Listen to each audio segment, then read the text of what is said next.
नमस्कार मेरे मित्रों। क्या आप जानते हैं इंद्रदेव कौन हैं और यूं देवराज इंद्र का जन्म कैसे हुआ?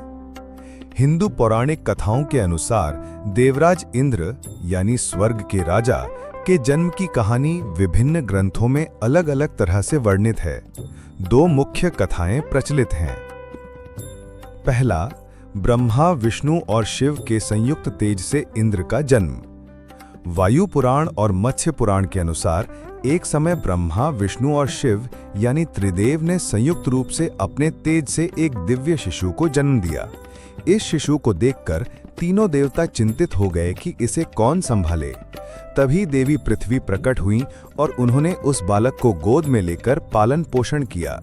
यही बालक आगे चलकर देवराज इंद्र बना, जिसे त्रिदेवों का पुत्र माना जाता है।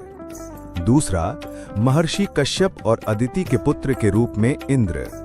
ऋग्वेद और पुराणों के अनुसार इंद्र महर्षि कश्यप और देव माता अदिति के पुत्र हैं।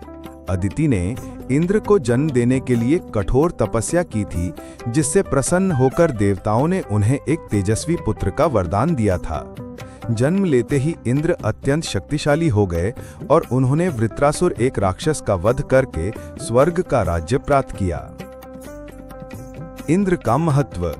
वेदों में इंद्र को सबसे प्रमुख देवता माना गया है। ऋग्वेद के 250 से अधिक सूक्त इंद्र को समर्पित हैं।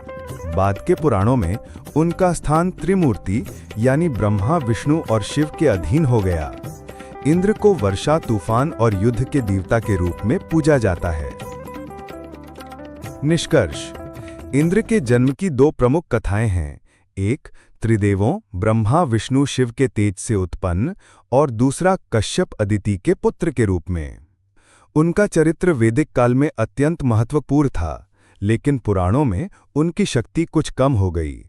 फिर भी वे देवताओं के राजा और स्वर्ग के शासक के रूप में प्रसिद्ध हैं।